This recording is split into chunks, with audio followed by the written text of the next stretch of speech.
Offensive line, I know they've really invested, and obviously it's a pretty veteran group. What have you seen from them on tape? They've showed a lot of good things on tape, but it's kind of up in the air on who will be playing, who won't be playing. So we'll kind of see as the week goes on with that.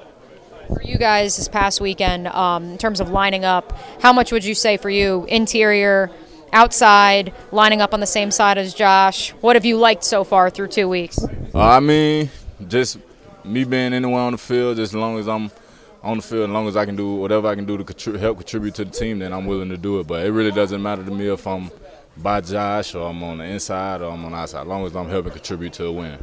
Do you feel like you guys created pressure last week? I definitely feel like we created pressure, but with me, it's something about when you create pressure, it's all fine once you got Cisco making a pick. But if we're not getting home and it's a little quick check down and we still got pressure, then that pressure really don't mean anything. It's still getting positive yards. So we want to turn those pressures into sacks. How much of it last week was containing Mahomes versus this week, where Stroud's obviously mobile, but maybe not as elusive, let's say, as Mahomes? I wouldn't say that we was just trying to contain them, but we was really just trying to get at them like we would do any other quarterback, even though we can't treat them like an average quarterback, you know what I'm saying? We just want to, like I always say, as long as we rush as a unit, all of that will be taken care of.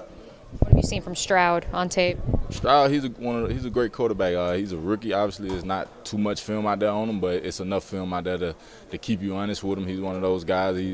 His coaches is protecting him a lot, which doing things to his strength. So I feel like that's a positive on his end as well.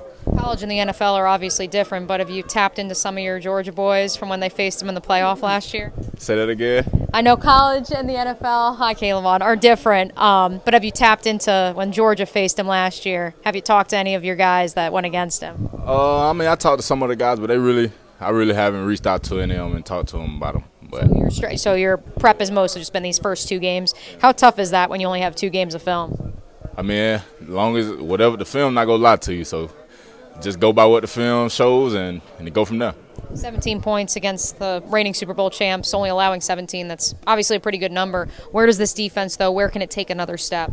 I feel like we can grow in every area, from a rush perspective, from tackling perspective as well, and just, you know what I'm saying, get home on the quarterback. Obviously, we had some pressures as well. Like I say, we just want to translate those pressures into sacks, and if we do that, I feel like we'll be able to take another step as a defense by helping us as a front unit up front. We'll be able to help our defensive backs out, and then our defensive backs will be able to help us out on the rush. Last one from me. I go back to last August, so last training camp, your first training camp. Remember that one practice where Arden got all you guys together and he started yelling that you guys weren't practicing well enough and how that was so important? A, do you need guys like that that'll take you aside and say, hey, we're not meeting the standard? And B, who is that guy for this defense right now? I have to say you definitely need somebody like that on the team. And this year I have to say it's a collective group of guys. Like, it's not just this one specific person who's just going to pull you to the side. Like, we obviously all played in this defense, this scheme. Most of us played in this scheme of defense for a year at this point. So now we know what they expect from each other and what we expect from our D coordinator. So if we see somebody that's kind of, may need picking up here or there, and we'll just go over to them and try and go from there. But I feel like it's not more of singling out somebody to do it, but everybody as a collective unit, I feel like we're doing a better job on that. Doug said last week he felt practice, not sure if it was offense or defensive he was talking about, wasn't up to standard. How have you felt practice has been, especially going into this past weekend? I mean, you talking from last week? From last week. I mean, I really can't.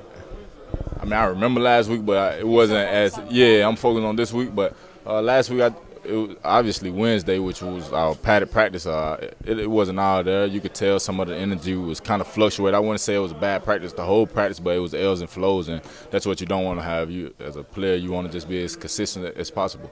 So because of that, was today an added emphasis for everybody across the board? Most definitely. Today we all just emphasized bringing the juice, having the energy, having fun. It's obviously we just keep reminding each other that it's a game that we've been playing our whole life, and obviously it's something that we want to do. If you don't want to be here, you don't have to be here.